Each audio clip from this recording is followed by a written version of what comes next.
The pressure acting on a submarine is 3 into 10 to the power of 5 pascals at a certain depth.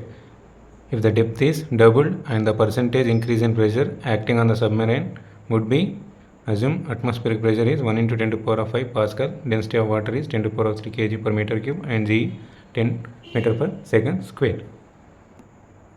So problem ఏమంటున్నానంటే pressure acting on a submarine is 3 into 10 to the power of 5 at a certain depth.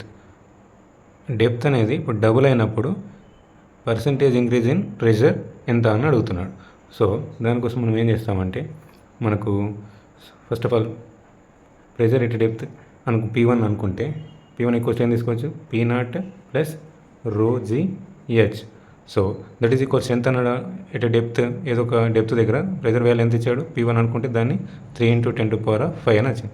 కానీ atmospheric pressure value ఎంత 1 into 10 to the power of 5 అంటే 10 to the power of 5 అన్నట్టు.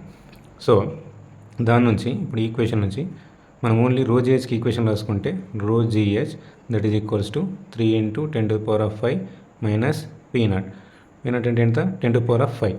So 3 into 10 to the power 5 minus 10 to the power 5 అంటే 1 into 10 to the power 5. So ρgh value ఎంత వస్తుంది మనకు ρgh value 10 to the power 5 common తీసి ఏమొస్తుంది 3 minus 1 అంటే ఎంత వస్తుంది 3 minus 1 2. So 2 into 10 to the power 5 అనేది వస్తుంది ρgh value. So next case ఏంటి ఉంటున్నాడు డెప్త్ అనేది డబుల్ అవుతుందని అన్నాడు. సో ఆ పాయింట్ ఆఫ్ వ్యూలో P2 అని అనుకుంటే P2 equals to same P0 plus H అనేది డబుల్ అవుతుంది. అప్పుడు ఏమవుతుంది 2h వస్తుంది. అప్పుడు ఇదంతా ఏమవుతుంది 2 ρgh అని వస్తుంది. P0 వాల్యూ ఎంత 10 to the power 5 plus 2 into ρgh value ఎంత వచ్చింది ఇక్కడ 2 into 10 to the power 5 వచ్చింది.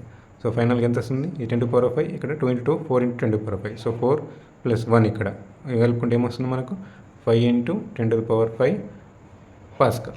కానీ అడుగుతున్నది ఏంటిది పర్సంటేజ్ ఇంక్రీజ్ ఇన్ ప్రెషర్ అని అడుగుతున్నాడు. సో దాని పాయింట్ ఆఫ్ వ్యూలో delta P divided by P into 100 percentage increase in pressure.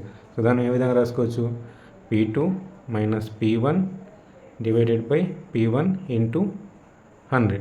P2 అంటే ఎంత వచ్చింది 5 into 10 to the power 5.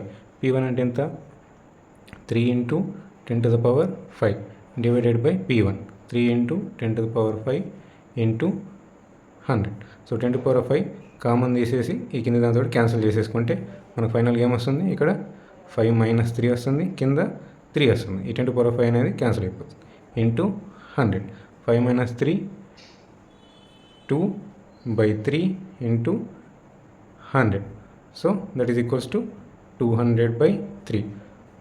So increase in pressure percentage increase in pressure is 200 by 3%. Option 1.